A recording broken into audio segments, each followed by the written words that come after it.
Good day. I hope you're doing well during the modular learning. I'm not feeling well. So, this is the thing that I could do at least. But, like what I've instructed to your president, you may browse the work of your classmates. You may also browse your tablet on lesson 2, fourth quarter. So, eto din naman yung lesson na yon. Okay, so you are not required to watch this video, but if you want to hear the explanations that I have and learn the terminologies in research, okay, so it's a good thing that you watch this lecture. So again, the lesson for today is research technical terms or terminologies.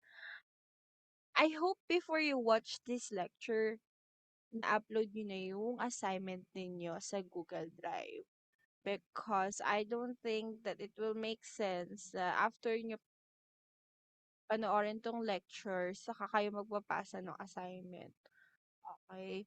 So, the sense of your assignment is to know, okay, the terminologies that we have, define the terminologies that the terminology that I gave to you, okay, before the lesson itself. Okay? So it is a preparation for this lesson. So kung hindi nyo pa nagagawa yung assignment, abi gawin muna at ipasa sa Google Drive. Okay? So I hope na ipasa nyo na at this point. Okay, so if we're done with it, I think we can continue and start with the lesson. So again, the title of this lesson is Research Technical Terms. Okay, so the objective is to distinguish technical terms used in research. Nakita niyo naman, 55 yung list na nandoon sa binigay kong terminologies. Okay, so expect na mabombard with a lot of definition and a lot of terminologies that will be defined at this lesson. Kaya binigay ko beforehand sa inyo yung mga terminologies. Okay, that's why we had a task about that because it's not easy uh, to understand these terms immediately. Okay? So, let's first define the research because this is the topic or the main topic for the fourth quarter. Okay? I know this lesson is too late for you because you already had your research, you already conducted the research, you already had your research defense. Okay? So let's just formally discuss what is research. So let's have the first meaning. Research, sorry, research is a process of systematic inquiry that entails a collection of data. Again, it is a systematic inquiry because we follow certain format. Okay, for you have IMRAD. We have introduction, methodology, results, and a discussion. Okay, so it is already organized on how will you collect data. Next, documentation of critical information. Akala nyo siguro naglalaro lang kayo when it comes to research. But no. Okay? All of the research, even though if it's basic, simple, okay, up to the very complex, these are all important. Okay? So, mga information na nag-gather nyo, that's important on the field that it is under. The next one is the analysis interpretation of data or information. Kaya po tayo may research. Okay, so for us to analyze and interpret this data properly because we have a lot of data analysis to do and data interpretation. Okay, so we do it systematically. Kaya yun yung purpose ng research. Okay, to make our information, our data valid. Okay, so in accordance with suitable methodology set by specific professional fields and academic disciplines. So this could be, relate with when you have your research on college or on your master's if you still want to continue your studies. Okay? Kahit sa senior high school, because you have strands there. Okay? So, iba-iba ang methods or methodologies na pwede nyong gamitin. Depende kung asa ang field or academic discipline kayo. Iba-iba po yun. So, the descriptive study, correlational study, comparative study that you had, those are just the surface of research because there's a lot to learn about it. And the next one, you conduct research to evaluate the validity of a hypothesis or an interpretive framework. So, if you have to use null and alternative hypothesis, okay, so ang sinasabi lang doon ay either accept or reject the hypothesis you've made. And then the next one, assemble a body of substantive knowledge and findings for sharing them in appropriate manners. Okay, so again, yun yung purpose nating research. Okay, magkaroon tayo ng meaningful knowledge, meaningful information.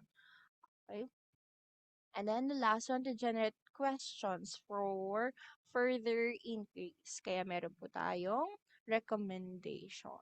Okay? So once you've answered your SOP, okay, meron tayong recommendation sa ating future researchers because these set of future researchers and future researchers, they will create another SOP. They will create questions na hindi mo nasakop sa research nyo. Okay? Now, let's have to the terminologies. Again, we have 55. Again, you may browse your tablet. Check na lang, fourth quarter lesson 2. Okay? Maaring malabo dito, hindi nyo masyadong makita. Doon yun. So, let's have first the first 20. Hindi ko na babasahin lahat yan. You may read it silently on your own. Let's go to the first term, which is abstract. Okay, so a brief overview of a research study. Like what I've said to the groups kung saan ako ay naging panel, abstract is the face of your research study.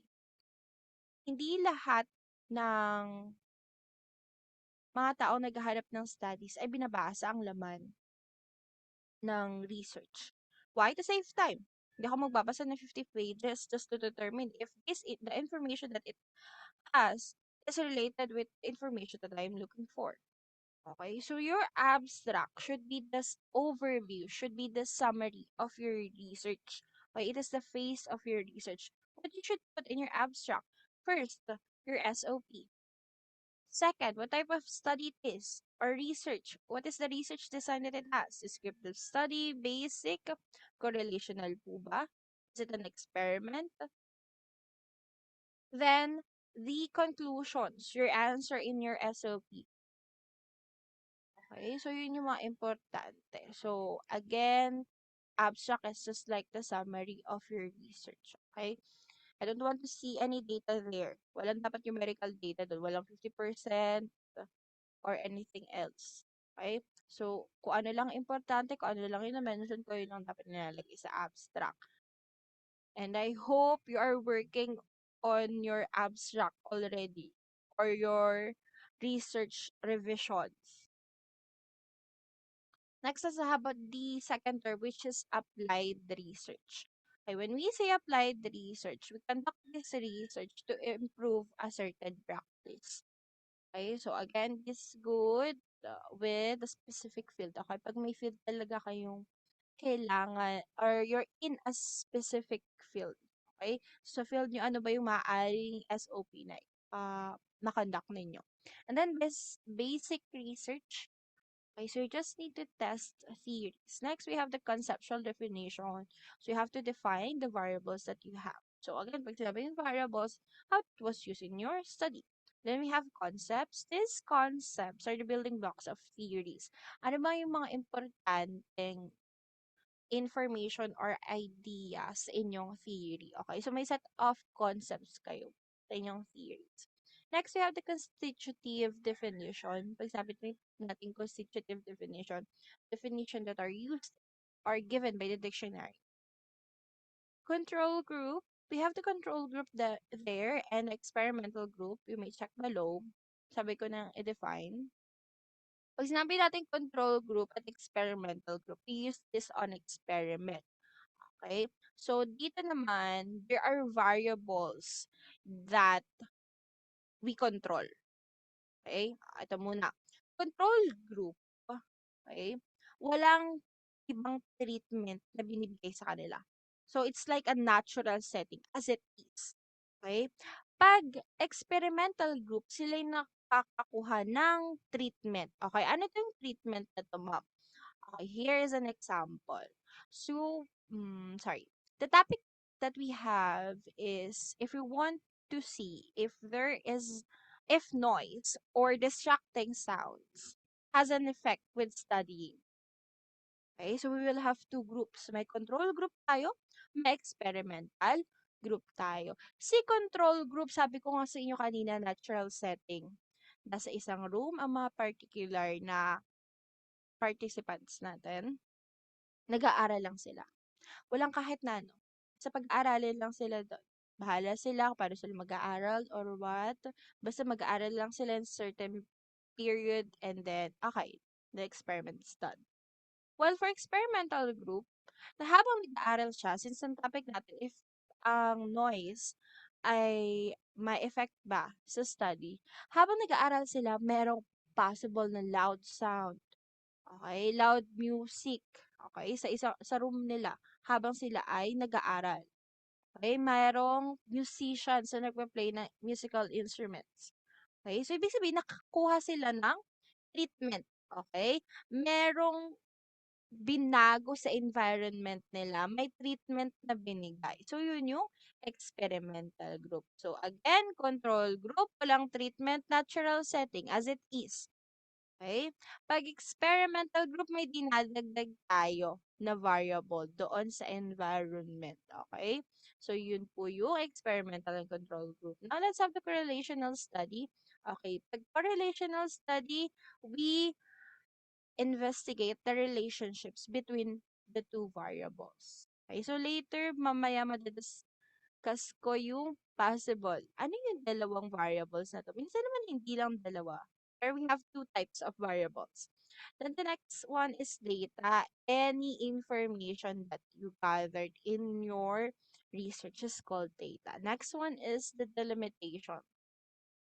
Okay, so here, how the study will narrow the scope that you have. Okay? And then dependent variable, eto na. Okay, ito na yung sasabi kong variable kanina. So we have the dependent variable and the independent variable. Okay? The example that we may have here is, okay, ano ang possible na epekto ng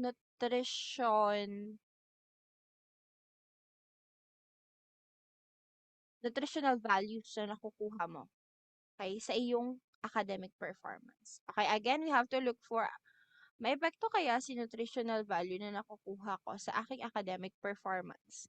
Ano sa tingin niyo doon ang dependent variable and independent variable? Okay, you may type on the comment box below kung sa tingin niyo ano doon yung independent and dependent variable.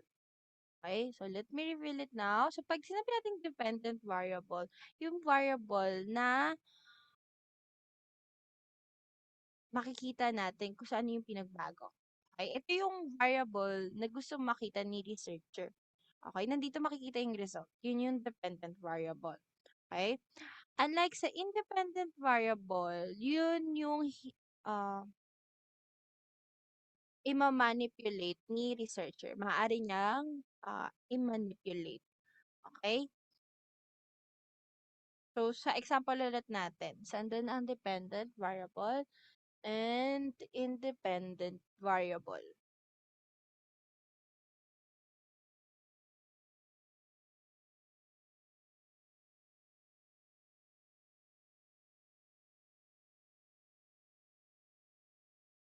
Okay. So here, independent variable is the nutritional intake. Okay? The nutritional value na nakukuha mo. And your dependent variable is the academic performance. Saka depende kay nutritional value, okay, kay nutritional intake, C, dependent variable, C, academic performance. Okay? Just the word itself, independent. Okay? So, nakadepende po si academic performance kay nutritional intake or nutritional value. So, yun lang. How about sa experiment? Sino si dependent variable at saka si independent variable? O, tingin tayo doon sa experimental group. You may type your answers below on the comment box.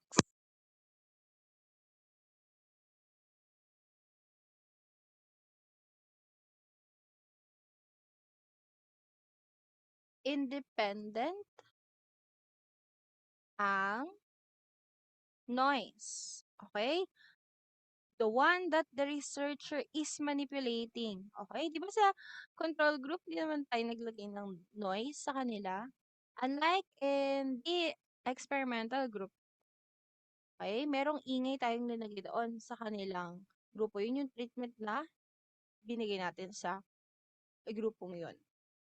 Okay? So, pagdating kay dependent variable, you want to know what is the status of their studies, their academic performance afterwards, after the experiment. So, si dependent variable, okay? So, ano yung results ng study nila? Okay, ng pag-aaral nila. Kamusta ang kanilang academic performance? So, yun yung ating dependent variable and independent variable. The next one, we have the descriptive study. So, it answers what is a research design that asks what. Then experiment, again, experiment. Okay, discuss ko naman na sa control group and experimental group. So, I have to look for ano kaya yung cause and effect relationship. Okay, pag-experiment naman, baka sabihin nyo, ma'am, kaparehas lang ni correlational study. Si correlational study, you just observe the variables. Si experiment, you are allowed to modify the variables. Okay? Kaya gumagamit tayo ng control group at saka experimental group. Okay? So, control group at experimental group, sa experiment lang yan. Sa correlational study, wala tayong control group at saka experimental group. Now, let's have external validity. Ano naman po ang external validity? External validity is a type of validity kung saan ang iyong questionnaire ay possible na gamitin sa ibang population. So, for example, ang ginamit niyo sa inyong research study ay ang inyong, for example, is students. Okay? Students ang ginamit nyong population. Okay? We may use this questionnaire employees naman. Okay? Hindi naman school setting. Okay? Work setting naman. O kaya naman, for example, sa Lawag National High School, kayo nag-conduct ng study, gamitin natin yung questionnaire nyo sa school naman na Paliparan 1 or Paliparan 2 or sa main. Okay? So, yun yung ibig sabihin ng external validity. Possible or valid ang inyong questionnaire or you will get the same results if it is used with other populations. So, sabi ko nga, hindi naman sa students, sa employees naman. Sa ibang location, hindi naman sa Salawag National High School.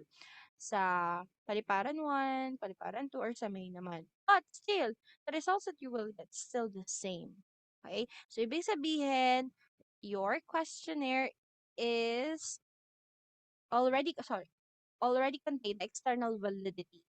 Okay? And then we have the extraneous or extraneous variable. So these are variables that is not considered independent variable in your study, but it may influence your data. Okay? The next one, we have the heterogeneous and homogeneous. Okay? O, nasa word na heterogeneous, different groups, various group. So, the characteristics that we have are different from each other.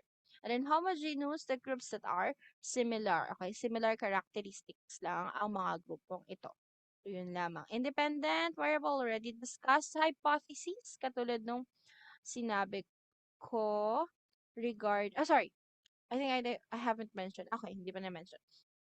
Ay pag-hypothesis naman po, ito ay sa correlational study, pwede din sa experiment. Okay? So these are statements that are written by the researchers to check if there are relationship between the variables. Okay, so we have here null hypothesis and alternative hypothesis. So you have to accept or reject the hypothesis that you have written. Now let's have the next 20, so up until 40. Inductive reasoning, and we have the deductive reasoning. Okay, so when we say inductive reasoning, okay, for a while, tatakpan siya ng Zoom. Palitan ko lang ng onte. Okay, the basis of the qualitative research approach that for inductive, when we say deductive, depends on premises and is the base of quantitative research approach naman po. Kung kanina meron tayong external validity, meron naman tayong internal validity. Ito naman, it's supposed to measure what it supposed to measure. Okay, so for example, you have to measure the knowledge of the students regarding what you have to do during the earthquake and or fire, okay, if this disaster happened. Wag naman sana. Okay, so yon na ang internal validity. There are variables or the variable should be measured. Okay, hindi naman siya katulad nung kanina, external validity.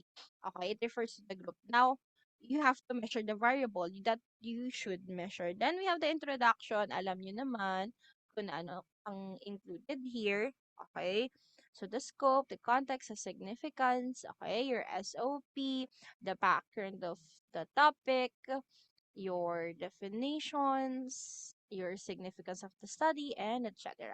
Limitations. Okay, so what are the weaknesses of the study? What are not included in your study? Okay, kasi ang isang knowledge or isang information, hindi lang naman onti lang yung mga related concepts niyan. Marami yan. So, we cannot include them all on your study. Okay? Kaya meron tayong potential weaknesses. Okay? So, yung mga not included sa inyong study. Next one, we have the measures of central tendency. So, the averages. We have mean, median, mode. Okay? We have the mean, the arithmetic average. Median, where the half scores fall above, half below, eliminates the influence of outliers. Methodology, the systematic approach, conduct of process, that includes the procedure, application, technique, systems of analysis, and the modes of inquiry. Alam niyo naman kung ano nakalagay dito. So, your research design, who are your participants, your statistical treatment, your data collection, your data procedure, your data analysis, your data interpretation. Okay. Then we have the mode. So what is the score that occurs the most? And the null hypothesis, that means that the certain variable has no effect. Then we have the operational definition, how the terms or terminologies used in your study, participants or respondents, they could be called as participants or respondents, excuse me, sorry, uh, who are the subjects that joined or included in your study. Okay, principal investigator, another word for researchers. Population, pag sinabi nating population, sino yung target group niyo? So, for example, the students. Okay? Then, yung population, in-narrow down lang natin samples. Pag sinabi natin samples, for example, population, you have students, your sample is grade 10, pwedeng grade 7, grade 8, grade 9, pwede din senior high, okay? Whatever you want. Or purpose of the study, okay? Your SOP, okay? Research aims and objectives, random, by chance. The word itself, random, by chance na. Walang specific reason bakit mo sila pinili. Basta kahit na sino. Qualitative research, okay? So, ang ating data is in narrative, okay? And it generates descriptive theory. And then, we have the quantitative research. Okay, so here naman, numerical data. You need statistical evidence. Questionnaire, the sets of questions that you use to gather information. Kung kayo ay survey, yung question doon sa survey questionnaire. Okay? If interview yung question na sinabi ninyo. Random samples, so everybody has the same chance of being assigned to any group. Then the research, again, systematic, objective way to generate facts. Research design is the methods that you have to, here in our definition, discuss na yung iba't ibang types ng research design. Researcher wants to know your descriptive study or basic research, experiment. Okay, experimental, correlate, correlational. And let's have the last 15. Research methodology. So again, your research design.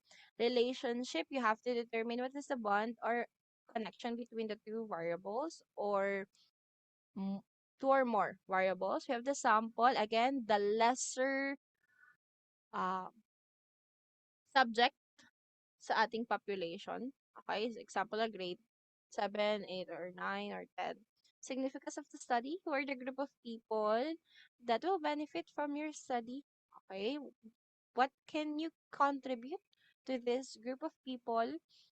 Standard deviation, the measure of spread, or the average deviation of a group of scores from the mean. Okay, so parang ano yung difference from each answers. Okay, so for example, puro 1, okay, o kaya puro 1 or 2. Okay, pag puro 1 and 2, ibig sabihin, onti lang yung standard deviation. Pag ang most of answers ay may 1, 2, 3, 4, 5, ayan na, magkakalayo na yon ang standard deviation. Statement of the problem, again, your objectives, your questions, statistical analysis, application of statistical processes and theory for compiling, present, discuss, and interpret. So, kung ano ang iyong statistical analysis, yun yung magdedetermine kung paano nyo gagawin anong gagawin nyo sa data after nyo siya kuhanin. Actually, kasama nga yung compiling. From the, sorry, from compiling the data, from gathering the data pala. Okay? So, your statistical analysis will determine paano kayo mag-gather ng data hanggang sa matapos nyo yung data interpretation or data analysis. Then, we have the statistical significance refer to the important finding that did not likely happen by chance. And the next one, we have the statistics, okay, the mathematics tools. Okay, so ito na yung may math. Relevance ang math sa ating research. Then we have the T-score. So we use this if we uh, need to use a standard score on the normal curve. Okay? And then we have the subject. Again, sino ba yung mga taong kasama sa iyong studies? Okay? And then the T-test, uh, if you have two groups in your study, okay? So that's when you use t-test. I just would like to add sa subject pala. Di ba meron tayong participants, respondents. Subject is more appropriate under the experimental or the experiment research design. Okay? Kasi merong manipulation of variable na ginagamit. Okay? So that's when subject applies. Okay, si subject A, si subject B. Okay? Possible yun. Then we have the theory, the generalization that presents a representation about relationships among phenomena. So theories have explanation in certain phenomena, circumstances, okay, situations, okay. So nagbibigay lang sila na explanation. And validity, katulad nga na sinabi ko sa inyo kanina, meron tayong internal and external validity. And validity is important when you are using a questionnaire. Okay? Your questionnaire should be, should have external validity and internal validity. And the last one, we're almost at the end. The variable, a quality of interest or concepts that can be manipulated, observed, and studied. So again, we have two types, independent and dependent variables. So I hope you still remember these terms. Even though you're done with research, well, not really. Again, i-remind ko lang ulit, a revision ng research ninyo. I hope you're still working on it. Okay, now let's have this activity, short activity. Determine further the meaning and function of research by reading the paragraphs below. So, hindi na sila mukhang paragraph. Let's just assume. And also, I hope nandito pa kayo sa part ng video na to. Or kung ini-skip nyo man. Okay. And, hindi ko lang nasabi kanina, start of the video, you may it habang nanonood kayo ng video because it's too long already. Okay. So you have to arrange the jumbled letters of the some terms to understand research even better. Okay, babasahin ko na yung paragraph, but not all. Hindi lahat ng sentences, hindi lahat ng words, okay? And let's answer it. I think this is over. I'm not quite sure if it's 15 or 20. Okay, so if you got some terminologies right, type below kung ilan ang scores na nakuha nyo. Okay, so let's start. When researchers are interested in examining problem using scientific approach, it's said that they're doing a research. The people who are being studied are called are subjects. The person who oversees the research, or another term natin sa researchers, principal investigator. The building blocks of theories, any ideas or information na naka-include sa ating theory, that's concept. Then abstract generalization that explain the phenomena. Okay? Theory. Concepts that are being studied, we have two types nga doon ulit. That is variable. Ano yung first type? Okay. Indicates the influence or cause. The independent. And then the variable that the researchers are most interested, dependent. Then we have the variables that still influence your data even though it is not included as your independent or dependent variable. That is extraneous variables. And if the group that is being studied, sorry, are very different, they are called heterogeneous. That's a word naman. Hetero means different. Very similar na groups. Homogeneous. Okay? Homo means one. Okay? Then we have, when studying variables, definitions must be clarified. A variable such as anxiety may be defined as a feeling of uneasiness. This is called a conceptual definition. So to measure anxiety, the state rating anxiety scale might be used. Okay, then we have, 19 lang pala siya. Over 19. Hypothesis is a statement written by the researcher that states the relationship among or between the variables. We have two major categories of the research design. We have quantitative approach, numerical representation.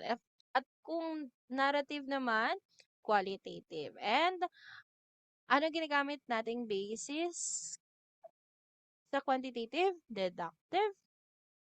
If we are studying the bond or connection of the two variables, ito ang tinatawag na relationship. Kapag tayo ay gumagamit ng research that we want to look for improvement ng practice, that is applied research. At if we just want to test a theory, that is called basic research. And now we come up at the end of the lesson. So I hope you stayed with me until the end. Okay. Sorry. Sorry, I'm not feeling well. Okay. Um, I hope you understand everything or almost everything. If you have a question, you may comment down below. Okay, so may time pa naman ako para sagutin sila. So, mag-reply na lang ako sa comment nyo below. And another thing is good luck with your quiz. So that's all for the lesson research technical terminologies. I hope you have a good day. Goodbye.